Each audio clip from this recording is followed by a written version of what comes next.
দীপা তোমাদের মাঝে আবারও একটা সুন্দর রান্নার ভিডিও নিয়ে। তো আজকে পুজো দিয়ে বাড়ি এসেছি, আমি কিছুটা রান্না করেছি আর তোমার দাদা ভাইও কিছুটা রান্না করেছে। তো চলো দেখা যাক আজকে কী কী রান্না হয়েছে। সব রান্নার মধ্যে কিছু কিছু তো একটু স্পেশালও থাকে, তো আজকে সবই কিন্তু নিরামিষ আয়োজন। তো নিরামিষ রান্নার মধ্যে কী কী করেছি একটু অবশ্যই দেখাবো তোমাদেরকে। একদম গরম গরম ভাত হয়ে গেছে এখানে। এখানে আজকে আমি করেছিলাম, প্রচুর গরম আছে আজকে, এখানে থোড় দিয়ে বেগুন আলু দিয়ে একটু চচ্চড়ি করেছি। আর চচ্চড়ি হওয়া মানে একটু ডাল হলে ভালোই লাগে, তো এখানে ডাল করেছি একটু।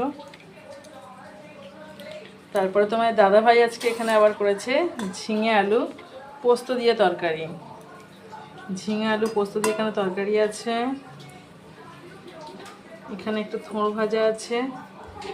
এখানে হয়েছে সয়াবিন। আর একটা স্পেশাল জিনিস অনেক দিন পরেই হয়েছে, এটা হলো রায়তা। আর মানে আজকে নিরামিষ বলে ওই জন্য আর আমরা পেঁয়াজটা দিইনি, শসা দিয়ে টক দই দিয়ে বানিয়েছি। যেহেতু নিরামিষে তো পেঁয়াজটা খাওয়া যায় না, তো পেঁয়াজটাকে বাদ দিয়েই করেছি। তো আমাদের রেসিপিগুলো অবশ্যই জানাবে বন্ধুরা কেমন হলো, আর তোমাদের কেমন লাগলো। সবথেকে বড় কথা, তোমাদের কেমন লাগলো অবশ্যই কিন্তু কমেন্টে জানাবে। আর তোমাদের বাড়িতে কী কী রান্না হয়েছে সেটাও জানিও। প্রচুর গরম আজকে আছে কিন্তু। তো সবাই ভালো থেকো, সুস্থ থেকো, টাটা।